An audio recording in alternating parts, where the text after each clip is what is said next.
वो शीशे में खुद को हर एंगल से देखने के बाद अब खुद पर परफ्यूम स्प्रे कर रही थी। परफ्यूम की बोतल रखने के बाद उसने हेयर ब्रश उठाया और बालों में चलाना शुरू कर दिया। तैयार होने के साथ साथ वो कोई रोमांटिक सा गाना भी गुनगुना रही थी। उसके पीछे बेड पर बैठी अंशिका काफी देर से अपनी बड़ी बहन अनु को देख रही थी। उसकी इतनी तैयारी किस लिए थी वो अच्छे से जानती थी। विक्रम से मिलने जा रही हो, अंशिका ने उसे छेड़ा तो वो उसे घूर कर रह गई। अंशिका ने डरने की एक्टिंग की तो अनु एकदम जोर से हंस पड़ी। हाँ, विक्रम के साथ डेट पर जा रही हूँ और तुम ये घर पर पड़ी पड़ी बोर होती रहती हो। तुम भी घर से बाहर निकला करो, दोस्त बनाओ, उनसे मिलो, पार्टी शार्टी किया करो यार। उसने मेकअप को आखिरी टच दिया और उसका गाल प्यार से थपथपाकर अपना बैग संभालती कमरे से बाहर चली गई। उसके जाने के बाद अंशिका भी कमरे से बाहर आ गई। अनु जा चुकी थी, लेकिन उसकी हील की टिक टिक अभी भी उसके कानों में गूंज रही थी। उसके पापा मीटिंग में बिजी थे और अब तो अनु भी चली गई थी। उसने एक गहरी सांस ली। इन दोनों की बिजी जिंदगी में अंशिका दूर दूर तक कहीं नहीं थी। अंशिका और अनु मशहूर पॉलिटिकल संजीव मेहरा की बेटियां थीं।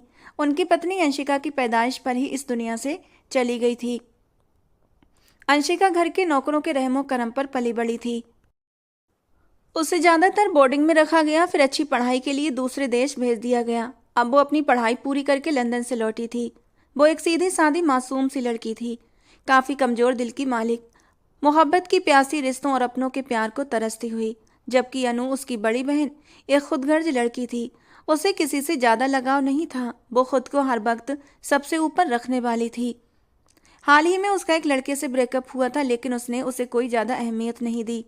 अब उसकी नजरें करम विक्रम राणा पर थीं, जो सियासत में एक बड़ा नाम रखता था और जिसके साथ वो आज डेट पर गई हुई थी।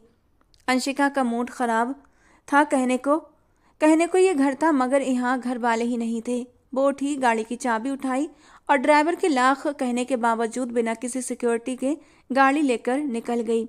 उसे सख्ती से समझाया गया था कि वो बिना गार्ड के बाहर ना निकले, मगर वो फिलहाल तन्हाई चाहती थी, सुकून चाहती थी।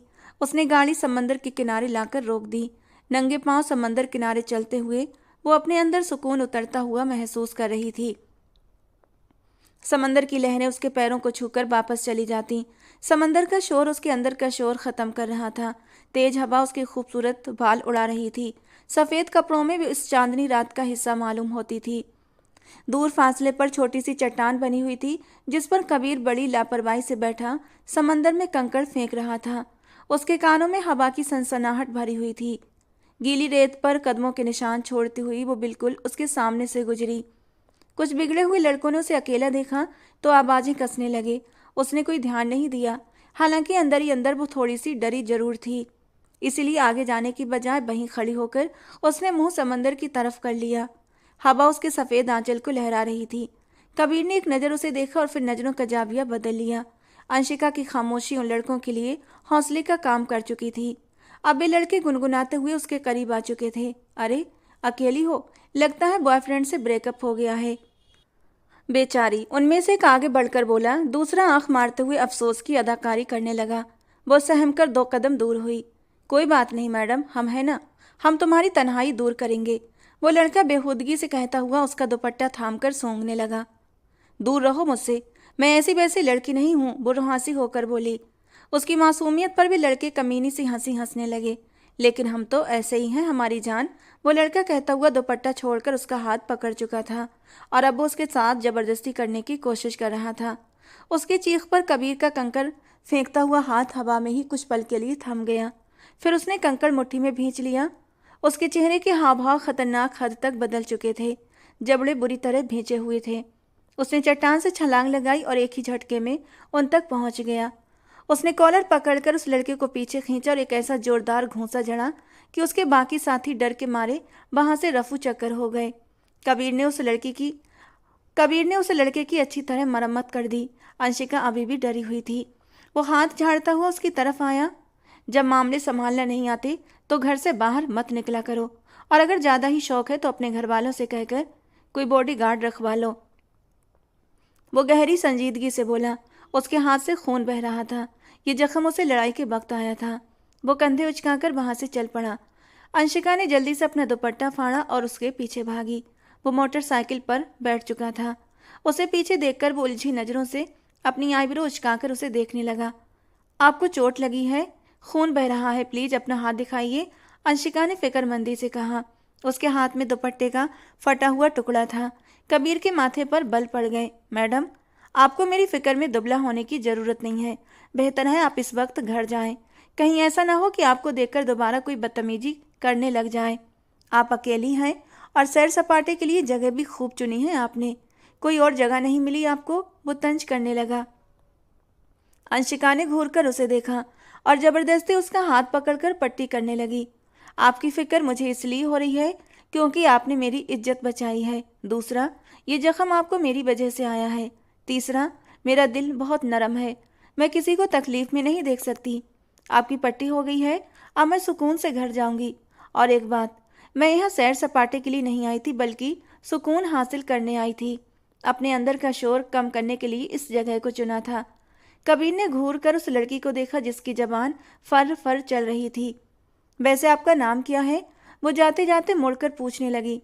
आपने अचार डालना है मेरे नाम का? उसने तंज किया। अंशिका बुरा मान गई, फिर खुद ही बोली, वैसे मेरा नाम अंशिका है। मैं हाल ही में अपनी पढ़ाई पूरी करके लंदन से लौटी हूँ और आजकल फ्री हूँ। कुछ करने को है नहीं, घर में बोर होती रहती हूँ। क्या आप मुझसे दोस्ती करेंगे? कबीर ने शक भरी नजरों से उस लड़की को ऊपर से नीचे तक देखा। कुछ देर पहले उन लड़कों ने भी आपको दोस्ती की ऑफर की थी। कबीर ने फिर तंज किया। वो तो बदमाश लड़के थे, उसने नाक चढ़ाई। और मेरे पास जैसे शरीफ होने का सर्टिफिकेट है जो मेरे माथे पर लगा है, उसने तिरछे अंदाज में कहा। अजीब लड़की थी, चिपक ही गई थी। कमाल की बात तो ये थी कि वो खुद अब तक उसकी हर बात का जवाब दे रहा था। वो जो लड़कियों को मुंह नहीं लगाता था, एक अनजान लड़की से इतनी देर से बहस कर रहा था। उसकी बात पर अंशिका के होठों को मुस्कुराहट ने छू लिया। आप काफ़ी दिलचस्प इंसान हैं, बहुत मज़े की बातें करते हैं। अपना फ़ोन नंबर दीजिए, हम कॉल पर बात करेंगे। अंशिका ज़्यादातर विदेश में रहकर आई थी, वहाँ लोग यूं ही चलते फिरते दोस्ती कर लेते थे। लंदन में उसने भी ऐसे ही काफ़ी दोस्त बनाए हुए थे। यहाँ भी उसने उस लड़के के आगे दोस्ती का हाथ बढ़ा दिया। वो नहीं जानती थी कि लंदन और हिंदुस्तान के माहौल में ज़मीन आसमान का फ़र्क होता है। उसने अपना हाथ आगे बढ़ाकर हथेली पर नंबर लिखने का इशारा किया। कबीर उसकी मदद करके पछताया। उसने मोटरसाइकिल को किक मारी और अपनी बाइक दौड़ाता हुआ वहां से निकल गया। अंशिका हक्का बक्का रह गई। वो कुछ दूर तक उसके पीछे भागी, फिर सांस बहाल करने के लिए रुक गई। चीटर इंसान, वो धीरे से बड़बड़ाई और अपनी गाड़ी में बैठ गई। अनु रात भर घर नहीं आई थी। सुबह नाश्ते की टेबल पर वो और उसके पापा संजीव जी बैठे हुए थे। वो मोबाइल पर बिजी थे और साथ साथ चाय का मजा उठा रहे थे। अंशिका ने उन्हें देखा, कितनी बेफिक्री थी उनके चेहरे पर। बेटी रात भर घर नहीं आई थी और उन्हें कोई परवाह ही नहीं थी। डैडी, अनु दीदी घर नहीं आई है, मेरा दिल बहुत घबरा रहा है। आप प्लीज़ उन्हें फ़ोन करके पता कीजिए ना कि वो कहाँ है, उसने घबराहट और परेशानी में कहा। अंशिका, तुम छोटी छोटी बातों पर परेशान होना बंद करो। अनु कोई बच्ची नहीं है, अपना अच्छा बुरा खूब समझती है। दोस्तों के साथ होगी, जब दिल करेगा घर आ जाएगी। उन्होंने उसे बुरी तरह डांट दिया। वो प्यार मोहब्बत जैसे जज्बों से खाली इंसान थे। उनमें वो अपनापन नहीं था जिसके लिए वो तरसा करती थी। उसकी आंखें भर आईं। वो नाश्ता छोड़कर भागती हुई अपने कमरे में चली गई। उन्होंने कंधे उचका दिए। उनके पास अंशिका के चौंचले उठाने से कहीं ज़्यादा जरूरी काम थे। वो उठे और ड्राइवर को गाड़ी निकालने के लिए बोलने लगे। अंशिका की नाक रोने की वजह से लाल हो रही थी। उसके दोस्त नहीं थे जिससे वो अपने दिल का हाल बयां करती। जिसकी तरफ भी वो दोस्ती का हाथ बढ़ाती, वो उसके सियासी बैकग्राउंड की वजह से पीछे हट जाते। वो मिडिल क्लास लोगों से दोस्ती करने की कोशिश करती, मगर वो डरकर पीछे हट जाते थे। हाई क्लास लोगों से उसे अजीब सी चिढ़ थी। वे बिल्कुल उसके बाप की तरह मतलबी और संगदिल लगते थे। ऐसे लोगों से वो न मिलती थी, न कभी दोस्ती करती थी। कभी कभी वो सोचती कि वो ऐसे हाई क्लास लोगों में पैदा ही क्यों हुई, और अगर भगवान ने उसे यहाँ पैदा कर ही दिया था तो उसका दिल अनु की तरह क्यों नहीं बनाया। वो तकिए पर सर रखे, आंखें बंद किए लेटी हुई थी। तभी उसे अचानक उस लड़के का ख्याल आया जो उसे कल समंदर किनारे मिला था। उसने ना तो अपना नाम बताया था, न पता, यहाँ तक कि फ़ोन नंबर भी नहीं दिया था। वो उससे दोस्ती करना चाहती थी, मगर शायद उसने उसकी गाड़ी देखकर उसके अमीर होने का अंदाज़ा लगा लिया था और पीछे हट गया था। मगर इस बार अंशिका का पीछे हटने का इरादा नहीं था। रात में वो फिर से गाड़ी लेकर समंदर के किनारे चली आई। उसने आसपास नजर दौड़ाई। कबीर उसे वहीं चट्टान के ऊपर बैठा नजर आ गया। उसका चेहरा खुशी से खिल उठा और वो उसके पास चली आई। कबीर ने उसे देखा तो एकदम चौंक गया। थैंक गॉड, आप मुझे यहाँ मिल गए। मुझे तो लगा था कि जिंदगी में शायद ही अब आपसे दोबारा मुलाकात होगी। क्या आप यहाँ रोज आते हैं? उसने अपने जज्बात बयान करते हुए अचानक सवाल किया और साथ ही अपना हाथ आगे बढ़ा दिया ताकि वो उसे चट्टान पर चढ़ने में मदद दे सके। कबीर ने उसके बढ़े हुए हाथ को थामकर खींचा और वो जल्दी से उसके बराबर में आकर बैठ गई। आपके घर में कोई नहीं जो आपको अकेले बाहर निकलने से मना करे, या आपका दिल घर में नहीं लगता? उसने गर्दन मोड़कर उसे देखा। आज वो हल्की ब्लू रंग के कपड़ों में थी। बाल पीठ पर खुले पड़े थे और कुछ शरारती लटें उसके चेहरे को छू रही थीं।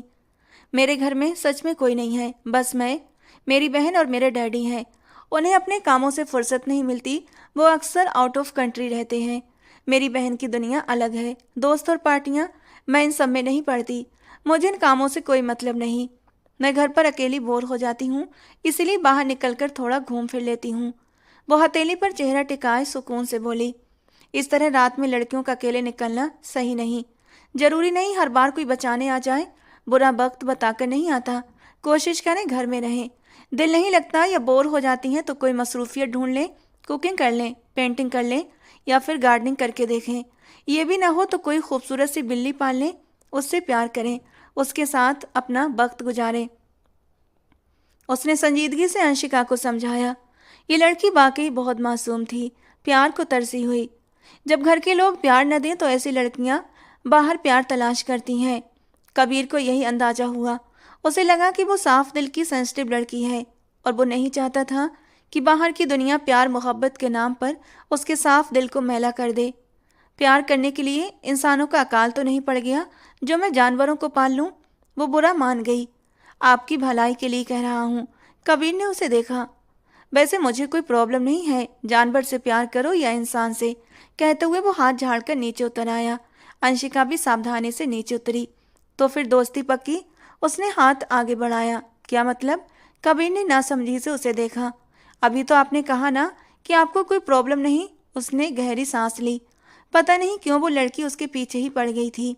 वो नहीं चाहता था कि वो गलत राह पर चले या फिर किसी गलत हाथों में पड़ जाए, मगर वो ये भी नहीं चाहता था कि वो दोबारा मिले, और इसी मगर के आगे उसे कुछ समझ नहीं आ रहा था। ठीक है, थककर उसने उसकी दोस्ती स्वीकार कर ली। फिर अपना नंबर दें, मुझे ज़रूरत महसूस हुई तो कॉल करूंगी। कबीर ने उसके मोबाइल में अपना नंबर सेव कर दिया। आपका नाम कबीर है? उसने पूछा तो कबीर ने सिर हाँ में हिला दिया। अंशिका कबीर, कितना कितना प्यारा लग रहा है। अंशिका नाम के साथ कबीर जोड़कर वो धीरे से बोली और मुस्कुरा दी। न जाने कैसी कशिश थी, कबीर से नजरें हटने से इनकार कर रही थीं और कबीर को भी अंशिका की निगाहें साफ महसूस हो रही थीं। दोस्ती की है, दोस्ती तक ही रहिएगा, इससे आगे कदम बढ़ाने की कोई गुंजाइश नहीं, वो सख्ती से बोला। अंशिका ने उसकी बात मानो हवा में उड़ा दी। अगर बढ़ गई तो क्या करेंगे? उसने साथ चलते हुए मजाक में पूछा। कबीर ने गहरी नज़रों से अंशिका को देखा। वो बहुत खूबसूरत थी। ऐसी लड़की किस मर्द का ख्वाब नहीं हो सकती थी? शादी। उसने संजीदगी से बस एक शब्द कहा और चेहरा समंदर की तरफ मोड़ लिया। अगले ही पल अंशिका की हंसी गूंज उठी। वो बेखुद सा उसे देखने लगा। मैंने कोई जोक नहीं सुनाया। कबीर ने उसे टोका और फिर भुट्टे वाले के पास रुक गया जो कोयले पर भुट्टे भून रहा था। कबीर ने 2 मकई के भुट्टे लिए, एक अंशिका को थमाया और दूसरा खुद खाने लगा। मुझसे शादी करने से डर नहीं लगेगा आपको? अंशिका ने भुट्टे से इंसाफ करते हुए हंसकर पूछा। क्यों, आप कोई चुड़ैल हैं या फिर अंडरवर्ल्ड से संबंध है आपके? उसने तंज किया तो अंशिका खिलखिला पड़ी। मेरा मतलब है कि मैं एक अमीर बाप की बेटी हूँ और यकीनन मेरे डैडी मेरी शादी अपने हमपल्ला लोगों में करना चाहेंगे। ऐसे में अगर आप मुझसे शादी की ख्वाहिश रखेंगे तो आपको काफ़ी मुश्किलों का सामना करना पड़ेगा। जैसे फिल्मों में होता है ना, हीरोइन का बाप अपने गुंडों से हीरो की पिटाई करवाता है। बेचारा हीरो जख्मी हालत में बेहोश हो जाता है और फिर उसे घसीट कर घर से बाहर फेंक दिया जाता है। जालिम समाज। सोचिए अगर मेरे डैडी ने भी आपकी हड्डियों का सुरमा बना दिया तो? कबीर ने दिलचस्पी से उसकी पूरी बात सुनी। गरीब जरूर हूँ मैडम, मगर बुज़दिल नहीं। जो कह देता हूँ करके भी दिखाता हूँ। फिर उसके लिए चाहे जान ही क्यों न देनी पड़े। वैसे अभी तो मेरा आपसे शादी का कोई इरादा नहीं, मेरा और आपका कोई जोड़ नहीं। भला मखमल में टाट का पैबंद कभी लगता है? हाँ, अगर कभी मामला दोस्ती की हद पार कर गया तो आपके डैडी भी आपको मेरा होने से रोक नहीं सकेंगे। अंशिका उसके दो टूक अंदाज पर डरने की एक्टिंग करने लगी। उफ, काफी खतरनाक आदमी हैं आप तो, बचकर रहना पड़ेगा मुझे। उसकी बात पर वो मुस्कुरा दिया।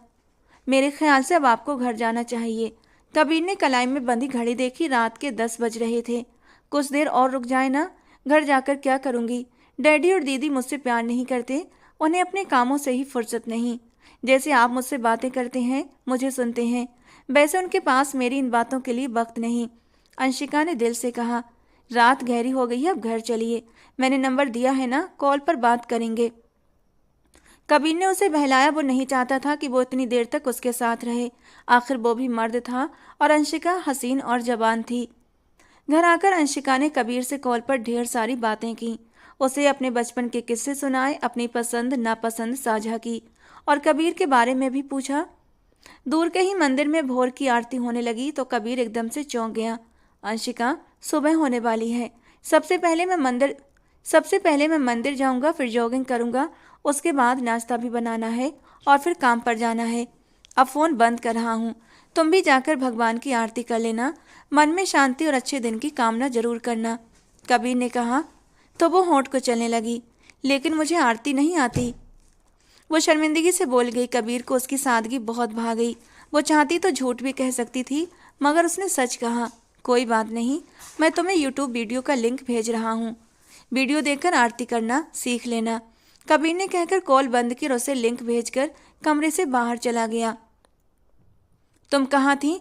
अनु कल रात घर लौटी थी। नौकरों से पूछने पर उसे पता चला कि अंशिका बाहर गई हुई है। आज भी वो ये सोचकर 12 बजे उठी थी। दोस्त से मिलने चली गई थी। आपने ही तो कहा था दोस्त बनाओ, उनसे मिलो। अंशिका ने उसकी बात उसे ही लौटा दी। ये तो बहुत अच्छी बात है कि तुमने भी बाहर की दुनिया में दिलचस्पी लेनी शुरू कर दी, कहकर अनु ने खाली गिलास टेबल पर रखा और मोबाइल में बिजी हो गई। बस इतना सा ही टाइम था उसकी बहन के पास। अंशिका कंधे उचकाकर अपने कमरे में आ गई। कबीर ने उसे आरती करने का तरीका बताया था। वो वीडियो देखकर 3-4 दिन में ही भगवान की आरती और पूजा अर्चना करना सीख गई थी। इन दिनों उसकी कबीर से कोई मुलाकात नहीं हो सकी थी। वो काम के सिलसिले में कंपनी की तरफ से शहर से बाहर गया हुआ था और उसने नंबर भी बंद कर दिया था। अंशिका परेशान हो गई थी। दिन में वो खुद को बिजी रखने की कोशिश करती। उसने कुकिंग करने की कोशिश की तो हाथ जला बैठी, जिस पर संजीव जी ने उसे खूब डांटा कि जब कुक है तो उसे किचन में जाने की क्या जरूरत थी। उसने पेंटिंग करने की कोशिश की, जिसके बदले उसके हाथ अलग अलग रंगों में रंग गए। अनु ने देखा तो गुस्सा करने लगी कि उसने अपने इतने प्यारे हाथों का बुरा हाल कर लिया था। फिर उसने गार्डनिंग करने की कोशिश की। अनजाने में अनु के इंडोर प्लांट्स की जगह बदलकर उसने उन्हें धूप में रख दिया। उसे पौधों के बारे में जानकारी नहीं थी। अगले दिन जब अनु ने अपने कीमती पौधे जले हुए देखे तो गुस्से से तिलमिला उठी। नौकरों से पता चला ये सब अंशिका ने किया है तो अनु ने उसकी खूब क्लास ली। तुम्हारा दिमाग खराब हो गया है अंशिका, क्या करती रहती हो आजकल? कभी पेंटिंग, कभी गार्डनिंग तो कभी कुछ और। कितनी बार कहा है दोस्तों से मिलो, उनके साथ बाहर जाओ और उनके साथ टाइम बिताओ, खुद को ग्रूम करो। घर के अंदर रहोगी तो दिमाग उल्टी सीधी हरकतें करने लगेगा। अनु ने उसकी तबीयत साफ कर दी और नौकरों से कहकर सारे जले हुए पौधे बाहर फेंकवा दिए। अंशिका की आंखों से आंसू गिरने लगे। उसे कबीर की आदत हो गई थी रात रात भर उससे बातें करना, कभी उसकी सुनता कभी अपनी सुनाता। अब उसके बिना ये कुछ दिन गुजारना मुश्किल हो गया था। दिल बेचैन हो जाता, उसके बिना अपनी हालत समझ नहीं आती थी। उसने कबीर को न जाने कितने मैसेज किए, कई कॉल्स की, मगर उसका नंबर लगातार बंद जा रहा था। विक्रम ने अपने फार्म हाउस पर पार्टी रखी थी। वो अनु से कह रहा था कि अंशिका को भी पार्टी में लेकर जरूर आना। और जब उसने अंशिका से जिक्र किया तो वो साफ इनकार करने लगी, जिस पर अनु ने उसे डांट दिया और जबरदस्ती उसे सैलून ले जाकर उसकी ग्रूमिंग करवाई। उसके बाल अच्छे खासे लंबे थे, जिन्हें हल्का सा तराश कर नए लुक में ढाल दिया गया। Fashionable haircut, mani pedi और हल्का सा मेकअप करवाने के बाद उसमें से जैसे कोई नई अंशिका बाहर आ गई थी। उसके हुस्न को बस थोड़ी सी कोशिश ने 4 चांद लगा दिए थे। विक्रम उसे देखकर देखता ही रह गया। वो बेहद हसीन थी। उस पल उसे अपने सिलेक्शन पर अफसोस होने लगा कि उसकी नज़र पहले इस हीरे पर क्यों नहीं पड़ी। अनु विक्रम के बाजू में बाजू डाले खड़ी थी और दूसरे हाथ से घूंट घूंट शराब गले से नीचे उतार रही थी। अंशिका को यहाँ आकर अजीब सा महसूस हो रहा था। हर तरफ रौनक थी मगर उसका दिल उदास था। आंखें कबीर को याद करके बेचैन थीं। वो एक कोने में अलग होकर सोफे पर बैठ गई। चेहरे पर छाई बेचैनी उसके हुस्न को और भी बढ़ा रही थी। उस वक्त वो बेहद बेचैनी महसूस कर रही थी। विक्रम ने उसे दूर अकेले बैठा देखा तो मौका पाकर उसके पास आ गया। स्वीटहार्ट, यहाँ अकेले क्यों बैठी हो? उसके बराबर में बैठते हुए बोला। अंशिका ने उसे घूर कर देखा और थोड़ा दूर हट गई। मुझसे ज़्यादा फ्री होने की ज़रूरत नहीं है और मुझे दोबारा ऐसे बेहुदा शब्दों से मत बुलाना। विक्रम हंस पड़ा। ये लड़की तो स्पेशल है, उसने मन में सोचा। तुम तो स्वीटहार्ट कहने से ही नाराज हो गई। अनु तो मेरे साथ खतरनाक हद तक फ्री हो चुकी है। कल रात ही उसने मेरे साथ। इससे आगे सुनने की उसमें हिम्मत नहीं थी। उसके कानों की लौ तक लाल पड़ गई। लाल चेहरा लिए वो झटके से उठी और फार्म हाउस से बाहर निकलती चली गई। गम और गुस्से में पैदल चलते चलते वो काफ़ी दूर निकल आई थी। ऑलिव ग्रीन सिल्क टॉप और सफ़ेद रंग की प्लेन बेल बॉटम पहने वो इधर उधर से बेपरवाह रोए जा रही थी। बालों को ऊंची पोनीटेल में बांधा हुआ था। काले रंग की हील की टिक टिक गाड़ियों की आवाज़ में कहीं दब गई थी। पीछे से गाड़ी वाला दूर से हॉर्न दे रहा था मगर वो सुन नहीं रही थी। गाड़ी से टक्कर मार ही देती अगर दो मजबूत बाजुओं ने उसे अपने घेरे में लेकर एक तरफ ना किया होता। गाड़ी तेज रफ्तारी से आगे निकल गई जबकि अंशिका सुन्न दिमाग के साथ दूर जाती गाड़ी को देखती रह गई। उसका दिल बुरी तरह से धक धक कर रहा था। आपका दिमाग खराब हो गया है। अगर अभी मैं नहीं बचाता तो आपकी जान चली जाती। वो कबीर था जो न जाने उस वक्त कब और कैसे वहां आ गया था। अंशिका ने उसके बाजू से खुद को छुड़ाया और उसके सीने पर दोनों हाथ जमाकर उसे दूर धकेल दिया। अच्छा होता ना, जान छूट जाती सबकी। किसी को मेरी ज़रूरत नहीं। मैं अगर मर भी जाऊं तो किसी को कोई फ़र्क नहीं पड़ेगा, आपको भी नहीं पड़ेगा। कितने दिनों से मैं आपको फ़ोन कर रही हूँ, आपका नंबर बंद है। मैंने कितने कॉल्स कितने मैसेजेस किए, आपने एक का भी जवाब नहीं दिया। मैं यहाँ किस हाल में हूँ आपको क्या फ़िक्र? कम से कम एक मैसेज ही छोड़ देते तो मुझे तसल्ली हो जाती। मगर नहीं, डैडी और दीदी की तरह आप भी कठोर दिल हैं। गुलाबी पंखुड़ियाँ जैसे भीगे होंठ शिकवा कर रहे थे। आंखों में आंसू उमड़ रहे थे। कबीर ने होंठ भींच लिए। क्या कर बैठी थी ये लड़की? इसी डर की वजह से वो उससे दोस्ती के हक में नहीं था। लड़कियां नाजुक मिजाज होती हैं और अंशिका तो हद से ज़्यादा नाजुक और कमज़ोर दिल थी। जिस बात का डर था वही हुआ। वो उससे दिल लगा बैठी थी और अपनी हालत से बिल्कुल अनजान नहीं थी। कबीर के माथे पर बल पड़ गए। उसने उसे गुस्से से घूर कर देखा। मैंने नहीं कहा था कि मुझसे दोस्ती करो और दोस्ती के बाद उससे आगे भी निकल जाओ। मैंने तुम्हें मना किया था। मगर वो कुछ कड़वा कहते कहते रुक गया। अंशिका ने भीगी आंखों से उसे देखा। मैंने भी पूछा था कि अगर इससे आगे कदम बढ़ गए तो? उसके जवाब में आपने क्या कहा था याद है ना? भूले तो नहीं होंगे। कबीर को अच्छी तरह याद था लेकिन वो मुकर गया। मुझे नहीं याद, उसने ठंडे शब्दों में कहा और वहाँ से चला गया। सामने पान वाले की दुकान थी जहाँ वो बैठा था। उसकी मोटरसाइकिल भी वहीं खड़ी थी। उसने रोड पार किया और पान की दुकान पर बैठे आदमी से कबीर के घर का पता पूछा। मेरी बहन, मुझे उसके घर से क्या लेना देना? दुकानदार पान पर चूना और कत्था लगाते हुए झंझलाहट से बोला। वो यहाँ पीछे मोहल्ले में किराए पर रहता है। बिल्डिंग का नाम पता नहीं, वो आप खुद जाकर मालूम कर लो। पान की दुकान के पास खड़े 14-15 साल के बच्चे ने उसे परेशान देखकर रास्ता बता दिया। वो उसे थैंक्स करती हुई रिक्शे पर बैठी और उस इलाके की तरफ निकल पड़ी। इलाका बहुत बड़ा था। उसने पास की एक परचून की दुकान से कबीर के घर का पता मालूम किया। वो सामने वाली गली में पहली बिल्डिंग के दूसरे फ्लोर पर दाहिने वाला घर है। शक भरी नज़रों से देखते हुए दुकानदार ने उसे बताया। वो आसानी से उसके घर तक पहुंच गई थी। दरवाजे पर दस्तक दी कि अगले ही पल दरवाज़ा खुला। कबीर उसे देखकर बुरी तरह चौंक गया। तुम मेरा पीछा कर रही थी? वो दरवाजे में खड़ा सख्ती से बोला। अंशिका ने नामे गर्दन हिला दी। हम दोस्त हैं कबीर, आप मुझसे इतने बुरे तरीके से बात क्यों करते हैं? मुझे पता चल गया है, आपने नंबर भी जानबूझकर बंद किया था।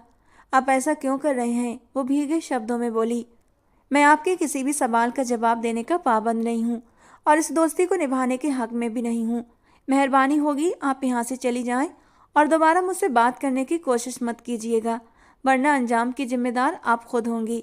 बिना किसी भाव के बेदर्दी से कहता हुआ वो दरवाजा जोर से उसके मुंह पर बंद कर गया। अंशिका ने अविश्वास से बंद दरवाजे को देखा। उसे यकीन नहीं आया था कि कबीर उसके साथ ऐसा कर सकता है। कबीर, आप मेरे साथ ऐसा नहीं कर सकते। दरवाज़ा खोलिए। आप मुझे इस राह पर लाकर छोड़ नहीं सकते, सुना आपने? वो जोर जोर से दरवाज़ा पीटते हुए भीगे शब्दों में बोल रही थी, जबकि कबीर ने अपने कान बंद कर लिए। बहुत गलत किया तुमने। बेचारी इतनी दूर से चलकर तुम्हारे दरवाजे तक आई। कम से कम चाय पानी का ही पूछ लेते। छोटे से लॉन्ज में रखे लकड़ी के सोफे पर बैठे संचित ने लैपटॉप से सिर उठाकर हमदर्दी से कहा, तो कबीर ने तेज नजरों से उसे देखा। संचित मुंह बनाकर दोबारा से स्क्रीन पर झुक गया और अपना काम पूरे मन से करने लगा। कबीर, प्लीज दरवाजा खोलिए, मेरी बात तो सुनिए। आप मेरे साथ ऐसा नहीं कर सकते। बाहर से लगातार अंशिका की आवाजें आ रही थीं। कबीर ने गुस्सा दबाकर अंदर कमरे में रखा सामान उठाया और किचन का रुख किया। चूल्हा जलाया, दाल रखी हुई थी। उसका इरादा चावल उबालने का था। Kabir, I love you. Anshika की अल्फाज सुनते ही कबीर के हाथ से पानी भरी पतीली छूटकर नीचे गिर गई। वो सच में बहुत आगे निकल चुकी थी। कबीर को इसका अंदाजा नहीं था। वो डरपोक सी लड़की यूं अचानक मुंह फाड़कर उसे आई लव यू कह देगी, वो बिल्कुल नहीं जानता था। उसका हाव भाव देखकर संचित की हंसी आउट ऑफ कंट्रोल हो गई। उसने होंठ भींचे और जाकर झटके से दरवाजा खोल दिया। उसे अंदर खींच लिया और जोर की आवाज के साथ दोबारा से दरवाजा बंद कर दिया और उसे सोफे पर लाकर बिठा दिया। फिर कुर्सी घसीट कर ठीक उसके सामने बैठ गया। अंशिका इस अचानक आफत पर घबरा गई। कबीर ने दोनों हाथों की उंगलियां आपस में मिलाई। हाँ, अब बोलो, क्या बोल रही थी आप अंग्रेजी में थोड़ी देर पहले? संचित की मौजूदगी में बोलते हुए वो एकदम से हड़बड़ा गई। वो तो जज्बात में आकर कह दिया था। अभी उसके सामने दोहराना उसे बहुत ज़्यादा शर्म आ रही थी। बोलो, जल्दी बोलो, मेरे कान तरस रहे हैं सुनने के लिए, वो तंजिया शब्दों में बोला। तो अंशिका को शर्मिंदगी महसूस हुई। आपको शर्म आती है? ऐसे मुंह भरकर किसी भी मर्द को आई लव यू कह रही थी, उसका क्या? वो सख्त शब्दों में बोला। किसी को भी क्यों कहूंगी, मैं सिर्फ आपसे मोहब्बत करती हूँ। वो बुरा मान गई। संचित दिलचस्पी से उन दोनों को देख रहा था। और ये वारदात कब हुई? वो लपेट लपेट कर तंज कर रहा था। मुझे क्या पता, बताकर थोड़ी होती है। वो बेपरवाही से कंधे उचका गई। संचित की हंसी छूट गई। कबीर ने गर्दन मोड़कर उसे सख्ती से घूरा। आपके यहाँ मेहमानों को चाय पानी पूछने का रिवाज नहीं? उसने भी तंजिया शब्दों में पूछा। मैंने कहा था ऐसे, मगर ये सुनता कहाँ है? कहते हुए वो लैपटॉप शट डाउन करके किचन में चला गया। संचित ने पतीली उठाकर धोई और चाय का पानी चूल्हे पर चढ़ा दिया। जबरदस्ती की मेहमान, वो फिर तंज कर गया। करेक्शन करें, आप खुद मुझे हाथ पकड़कर कमरे के अंदर लेकर आए हैं। अंशिका भी कहाँ पीछे रहने वाली थी। कबीर की बर्दाश्त का जवाब दे गई। मेरी बात ध्यान से सुनिए मैडम, मेरी मंजिल आप नहीं है। जाइए, चाय पीजिए और यहाँ से चलती हुई नजर आइए। दोबारा यहाँ आने का या मुझसे बात करने की कोशिश मत करना। मैं नहीं जानता आप कौन हैं। वो बेदर्दी से कहता हुआ अंशिका का बाजू अपने मजबूत शिकंजे में जकड़ गया। उसकी आंखें लाल हो रही थीं। वो इस वक्त काफी हद तक खतरनाक लग रहा था। अंशिका की आंखों में आंसू चमकने लगे। कबीर ने मुश्किल से अपने दिल को संभाला। वो फिलहाल इस लड़की के करीब आकर अपने मकसद से नजरें नहीं चुरा सकता था। आंसू पलकों की बांध तोड़कर चेहरे पर फिसलते हुए आ रहे थे। और फिर वो जोर से रो पड़ी। आप बहुत बुरे हैं। पहले मुझे क्यों नहीं समझ आया कि आप भी उन्हीं अमीर जादों की तरह हैं जो लड़कियों के दिल से कुछ दिन खेल कर उन्हें छोड़ देते हैं। आज आपको मुझसे मोहब्बत नहीं है, मगर देखिएगा, जब मैं मर जाऊंगी तब आपको एहसास होगा। कहते हुए वो रोती हुई तेजी से वहां से निकल गई। कबीर सोफे पर गिरने के अंदाज में बैठा और बालों में हाथ फेरा। कबीर, तूने शायद ठीक से सुना नहीं कि उसने क्या कहा था। मतलब वो खुदकुशी करने जा रही है। हैरान सा संचित उसके पास आकर कंधे पर हाथ रख गया। वो उसके शब्दों की गंभीरता पर गौर नहीं कर पाया था। संचित की बात पर वो एक झटके से उठा और तेजी से बाहर की ओर भागा।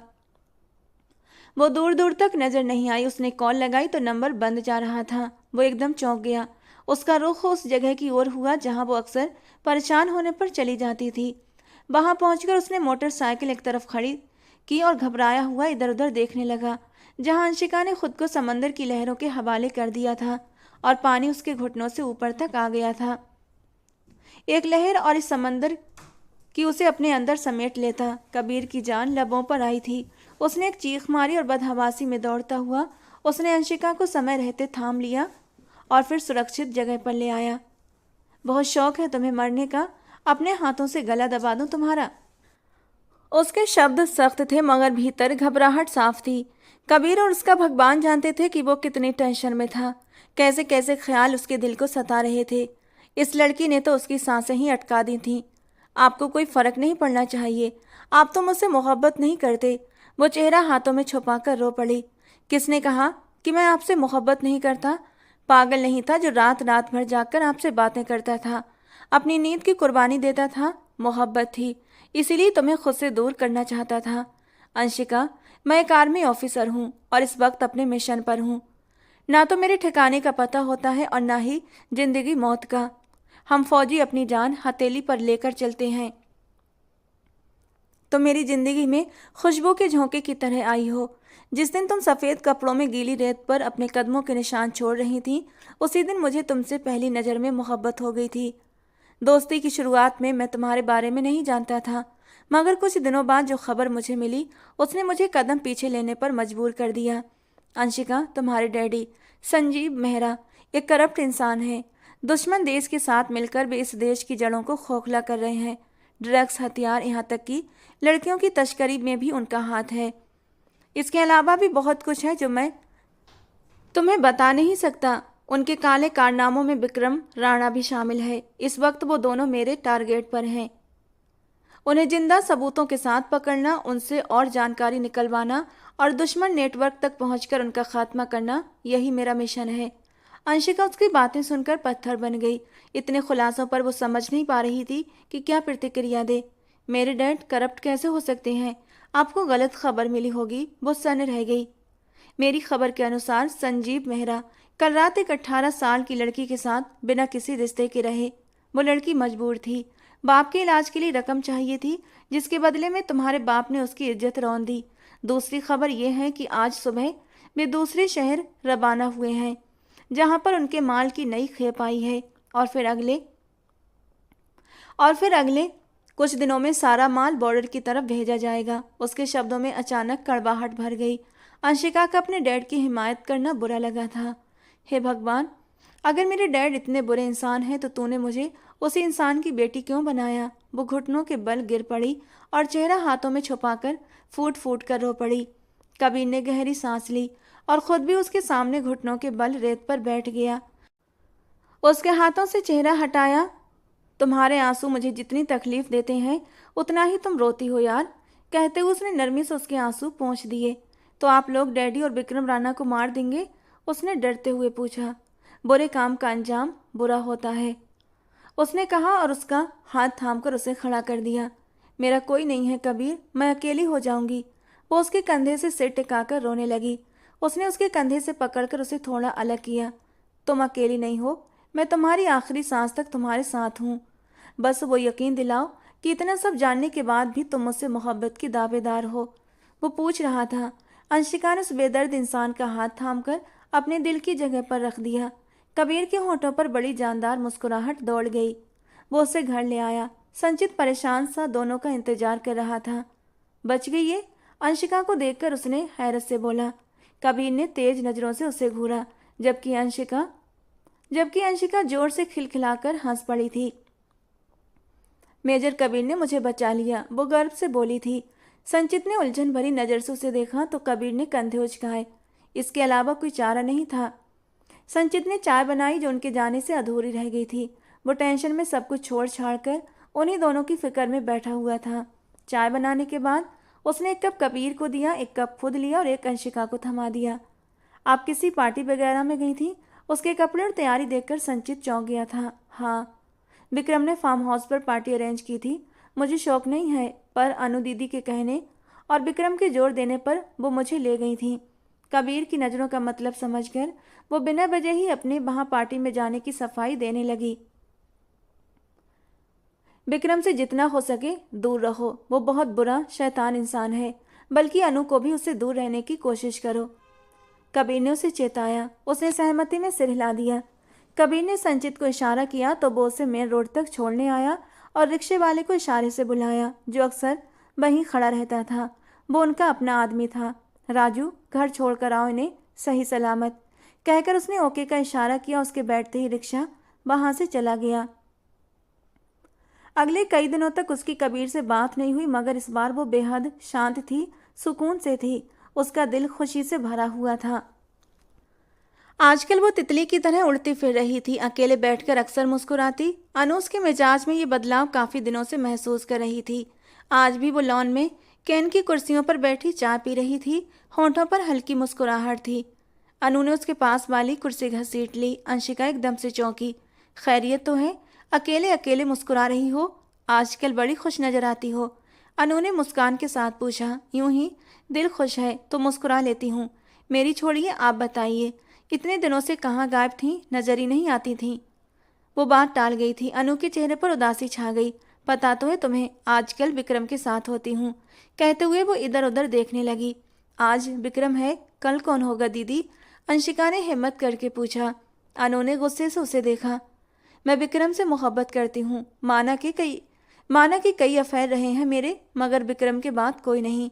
मेरी सारी चाहत और मोहब्बत उसी पर ख़त्म है, वो जज्बे से बोली। अंशिका के चेहरे पर एक साया सा गुजर गया। विक्रम अच्छा इंसान नहीं था, उसे अनु की फिक्र थी। दीदी, विक्रम अच्छा इंसान नहीं है, उसने संकोच में कहा। अनु के होंठों पर एक जख्मी सी मुस्कुराहट आई और गायब हो गई। जानती हूँ, मगर दिल नहीं मानता, वो भीगे शब्दों में बोली। अंशिका ने उसके हाथ पर हाथ रखा। बस यहीं पर उसका सब्र जवाब दे गया। वो कितने दिनों से किसी कंधे की तलाश में थी, कितने दिनों से परेशान थी। अंशिका के गले लगकर वो सब बताने लगी। विक्रम ने उसे शादी का झांसा दिया था। वो उसकी बातों में आकर उसके साथ समय बिताती रही। कुछ दिनों से उसकी तबीयत ठीक नहीं लग रही थी। डॉक्टर को दिखाया तो पता चला कि वो माँ बनने वाली है। उसने विक्रम से बात की तो उसने अबॉर्शन की बात कही, मगर शादी के नाम पर वो कब से टाल मटोल कर रहा था। उसकी कमजोरी अब अनु के हाथ लग गई थी और उसने ब्लैकमेल करना शुरू कर दिया कि उससे शादी करे, वरना वो उसे मीडिया में एक्सपोज कर देगी। लेकिन ये उसकी भूल थी कि वो विक्रम राणा उसके जाल में आ जाएगा। उसके पास भी अनु की कई आपत्तिजनक तस्वीरें थीं, जो वो कभी उसे रिझाने के लिए भेजा करती थी। अब उसे अपने इस कदम पर शिद्दत से अफसोस हो रहा था। विक्रम उन्हीं तस्वीरों के जरिए उल्टा अनु को ब्लैकमेल करने लगा। अनु समझ नहीं पा रही थी कि वो अंशिका को उस इंसान की डिमांड कैसे बताए कि वो अब क्या चाहता है। दीदी, आप अबॉर्शन करवा लें और विक्रम जैसे इंसान को छोड़कर नई जिंदगी शुरू करें। वो आपके काबिल नहीं है, अंशिका ने तसल्ली दी। अनु ने आंसू साफ किए। विक्रम के पास मेरी कुछ तस्वीरें हैं। उसने कहा है कि वो तुम्हारे साथ एक रात गुजारना चाहता है। मैं तुम्हें हर हाल में मनाऊं, वरना वो मेरी तस्वीरें सोशल मीडिया पर वायरल कर देगा। ये सुनते ही अंशिका पत्थर बन गई। मुझे कुछ समझ नहीं आ रहा कि मैं क्या करूं। मैं खुद इस खाई में गिर चुकी हूं, मगर तुम्हें इसमें गिरने नहीं देना चाहती। मैं लाख बुरी सही, मगर तुम्हारी इज्जत का सौदा नहीं कर सकती। मुझे कुछ समझ नहीं आ रहा। मैं पिछले कई दिनों से इस बात को लेकर परेशान हूँ। अंशिका खुद घबरा गई थी। उसकी भूख प्यास सब मिट गई। उसे शिद्दत से कबीर का इंतजार था। वो उससे मिलना चाहती थी। उसने कबीर के नंबर पर मैसेज छोड़ा, जिसका जवाब उसे 4 घंटे बाद शाम को 7 बजे मिला। आधे घंटे बाद वो उसके दरवाजे पर मौजूद थी। नॉक की आवाज़ पर कबीर ने दरवाज़ा खोला और उसे अंदर आने का रास्ता दिया। वो बेचैन अंदाज में सोफे पर बैठ गई। संचित तो घर पर नहीं है ना? उसने परेशानी से पूछा। कबीर चौंका, फिर नाम स्थिर हिलाकर पानी का गिलास उसकी ओर बढ़ा दिया। मुझे आपको कुछ बताना है। पानी का भरा गिलास उसने टेबल पर ही रख दिया। कबीर गोद में लैपटॉप रखे जरूरी काम कर रहा था। उसने बोलने का इशारा किया तो वो सब बताती चली गई। ये सुनते ही कबीर की रगें गुस्से से उभर आईं। चेहरे के भाव खतरनाक हद तक सख्त हो गए। फिर उसने खुद को संभाल लिया, क्योंकि अंशिका पहले से ही बहुत परेशान थी। कबीर, मुझे डर लग रहा है। आगे कुआं पीछे खाई है। उस इंसान की हिम्मत कैसे हुई मेरे बारे में ऐसा सोचने की? उसकी नजरें न जाने कब से मुझ पर थीं। वो अब अनु दीदी को ब्लैकमेल कर रहा है मुझ तक पहुंचने के लिए। आप प्लीज मुझे और अनु दीदी को बचा लीजिए, वो भीगी आंखों से बोली। और कबीर का दिल बेचैन हो गया। उसने लैपटॉप बंद करके एक तरफ रखा। मेरी बात ध्यान से सुनो। जैसा मैं बोलूं तुम्हें घर जाकर वैसा ही करना है। तुम विक्रम से मिलोगी? बिल्कुल नहीं, उसने इनकार किया। तो कबीर ने उसे वापस बैठने का इशारा किया। मेरी बात पूरी नहीं हुई। तुम मुझसे कह दो कि मैं राजी हूँ। आप कैसे इंसान हैं? अपनी मोहब्बत के साथ भला ऐसा कौन करता है? अंशिका को कबीर की बात सुनकर कबीर पर बेतहाशा गुस्सा आया। अगर बीच में बोली तो इस खिड़की से उठाकर नीचे फेंक दूंगा, समझी? उसने सख्ती से कहते हुए दाईं तरफ बनी खिड़की की ओर इशारा किया। वो नाराजगी से उसे देखने लगी। तुम विक्रम से मिलोगी, उसे कहोगी कि तुम राजी हो, मगर सिर्फ एक शर्त पर। अनु से मंगनी की शर्त रखो, वो जरूर मान जाएगा। मंगनी के अनाउंसमेंट और इंतजाम में वक्त लगेगा। इस बीच मेरी कोशिश होगी कि उसके सिस्टम से अनु की सारी तस्वीरें और वीडियो डिलीट कर दूं। मुमकिन है तब तक उसकी गर्दन तक मेरा शिकंजा पहुंच जाएगा। तुम्हें बस यही करना है कि मंगनी का टाइम किसी न किसी तरह आगे बढ़ाना। कुछ आया अकल में? कबीर ने बनावटी तंज से पूछा। तो अंशिका ने सिर हाँ में हिला दिया। उसने लैपटॉप दोबारा ऑन किया, फिर एक नज़र उस पर डाली जो कबीर को ही देख रही थी। चाय बनानी आती है? कबीर ने पूछा। मुझे कॉफ़ी बनानी आती है, उसने गर्व से बताया और किचन में चली गई। संचित को कॉफ़ी का शौक है, कॉफ़ी मंगवा कर रखी हुई है उसने। ऊपर दाईं तरफ दूसरे कैबिनेट में जार रखा होगा, उसने बताया और अपने काम में बिजी हो गया। कुछ देर के बाद 2 कप गर्मा गर्म महकती कॉफ़ी उठाए वो आ गई। शक्ल तो अच्छी है, वो कॉफ़ी देखकर इम्प्रेस हुआ। आप फ्री हो गए?